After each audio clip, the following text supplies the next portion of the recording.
नमस्कार किसान भाइयों, मेरा नाम है मंजीत और आप देख रहे हैं अपना यूट्यूब चैनल एग्रीकल्चर मंजीत। तो मैं आज बात करने वाला हूं धान की फसल के बारे में। धान की फसल में क्या क्या बीमारियां आती हैं और क्या क्या दिक्कत आती हैं।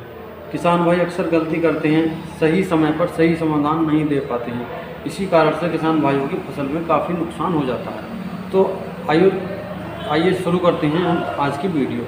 इस वीडियो में आज फंगस के टॉपिक पे बात करूंगा। जो फंगस होता है, जो धान के अंदर ब्लाइट होती हैं कई तरह की, जैसे कि शीथ ब्लाइट हो गया और पेनिकल ब्लाइट हो गया और ब्लास्ट हो गया और BLB हो गया, जो बैक्टीरियल ब्लाइट होता है। तो इसमें हम कौन सी दवा लगाएं और कब लगाएं, किस मात्रा में लगाएं। सबसे ज़रूरी होता है कि आपको दवा कितनी, कब और कैसे लगानी है। ये छोटी छोटी बातों पर अगर आप गौर करोगे, ध्यान दोगे, तो आप अपनी फसल को स्वस्थ रख सकते हो। तो आइए मैं बताता हूँ आपको। जो धान में सबसे खतरनाक जो मर्ज होते हैं, बीमारी होती हैं, उनमें से एक बीमारी होती है शीथ ब्लाइट। शीथ ब्लाइट में होता क्या है, ये ज़मीन की सतह से थोड़ा ऊपर से स्टार्ट होता है मर्ज, और जो कल्ले हैं, हमारे धान की टिल्लिंग है, उस पर धब्बे बन जाते हैं लाल कलर के और काले से कलर के, जो है जो गुलाब सा प्रतीत होता है। ये धीरे धीरे बढ़ जाता है और ऊपर को स्टार्ट हो जाता है। ये स्टेम से पौधे की जो पत्ती होती हैं, पत्तियों में चला जाता है, पत्ती से फिर ये बाली में आ जाता है। तो इसके कई रूप होते हैं। और दूसरे नंबर पर जो आता है ब्लाइट, वो पत्ते की ब्लाइट, मतलब लीफ ब्लाइट, या जो है उसको ब्लास्ट भी कहते हैं। तो होता क्या है, ये कई फंगस ऐसे होते हैं जो मौसम नम होता है और मौसम में बरसात अधिक होती है, टेम्परेचर लो हो जाता है या टेम्परेचर हाई हो जाता है, उसके कारण ये आते हैं। एक इसका कारण आने का ये भी होता है, किसान भाई अक्सर अपनी फसल में यूरिया का मात्रा अधिक देते हैं। तो यूरिया की मात्रा भी अधिक देने से ये मर्ज आता है। यूरिया की मात्रा 45 दिन तक जितनी भी आपको फसल में देनी है वो दे देनी चाहिए। उसके बाद आपको यूरिया का इस्तेमाल नहीं करना चाहिए।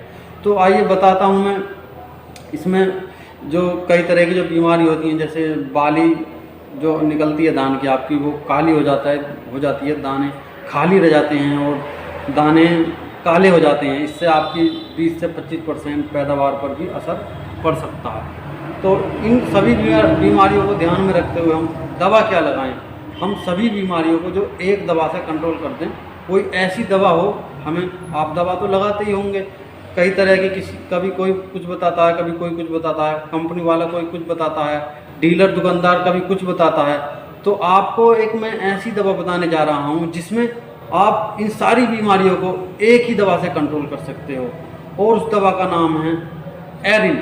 इस दवा को आप 600 से 800 ग्राम प्रति एकड़ 150 से 200 लीटर पानी घोल करके आप स्प्रे कर सकते हैं। और दवा के साथ आप इसमें सुपर स्प्रेडर, जिसको चिपको या सिलिकॉन बेस्ड स्टिकर के नाम से भी जानते हैं, आप उसको मिलाकर ज़रूर लगाएं, क्योंकि इन दिनों में मौसम ख़राब रहता है तो बरसात होने के भी चांस ज़्यादा रहते हैं।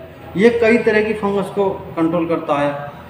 इनमें से एक फंगस आती है जो बाल पे अधिकतर लगती है, जैसे फॉल्स स्मट।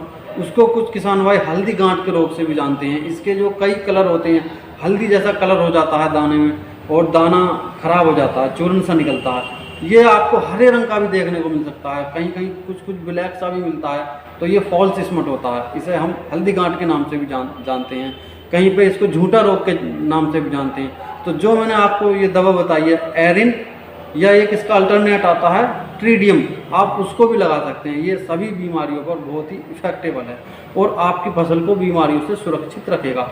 अगर फसल में आपकी मर्ज ज़्यादा है, बीमारी ज़्यादा है, तो इसकी आप मात्रा 800 ग्राम लें और इसको 10 दिन के बाद दोबारा से स्प्रे दोहराएं। वीडियो आपको अच्छी लगी हो तो लाइक करें, कमेंट करें